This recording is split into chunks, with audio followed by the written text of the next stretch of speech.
पाय म्हणजे देशद्रोही संघटनेच्या बरोबर तुम्ही राष्ट्रभक्त RSS ची तुलना करता, त्यांना शिव्या घालता.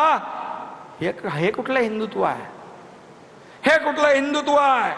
आणि म्हणून त्यांचं कधी सोयीचं आहे, कधी धरायचं कधी सोडायचं असं नाही चालत. जनता सुज्ञ आहे. तुम्ही धरायचं सोडायचं केल्यामुळे या महाराष्ट्रातल्या जनतेने तुम्हाला विधानसभेत तुमची जागा दाखवली. तर 20 जागांवर तुम्हाला आणलं. त्या 7, 8, 10 जागा देखील ज्या तुमच्या आल्या त्या देखील अतिशय कमी मताने आल्या, आणि ज्या बाकी आल्या त्या काँग्रेसच्या मेहरबानीमुळे आल्या. बॉम्बस्फोटातल्या आरोपीला घेऊन फिरता, आणि मगाशी मी म्हटलं राष्ट्रभक्त देशभक्त RSS यांना टोमणे मारता. अरे मी काल बघितलं अहमदाबादमध्ये पण त्या विमान दुर्घटनेमध्ये ते लोक होते पुढे मदतीला. जिथे आपत्ती असते जसे शिवसैनिक धावून जातात आपत्ती संकटात, त्यावेळेस RSS चे लोकही असतात. मी कुणाशी तुलना करताय? देशद्रोह्यांची तुलना देशभक्तांशी. हे तुमचं हिंदुत्व आहे? राम भक्तांना हरामखोर म्हणणारे कोण?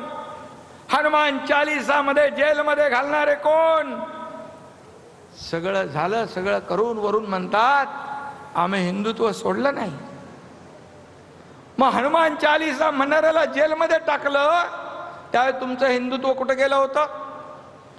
ही सगळी उदाहरणं मी जी दिली, हे सगळं करताना तुमचं हिंदुत्व कुठं गेलं होतं? तेव्हा हिंदुत्व आठवलं नाही. आणि म्हणून हिंदू हृदय सम्राट बाळासाहेबांचं स्वप्न होतं की अयोध्येत राम मंदिर बांधा आणि काश्मीरचं 370 कलम हटवा. बाळासाहेब म्हणायचे मला एक दिवस प्रधानमंत्री बनवा, ही दोन्ही कामं मी करेन. मग ही दोन्ही कामं कोणी केली? या देशाचे प्रधानमंत्री नरेंद्र मोदीजी आणि गृहमंत्री अमित शाह यांनी केली. मग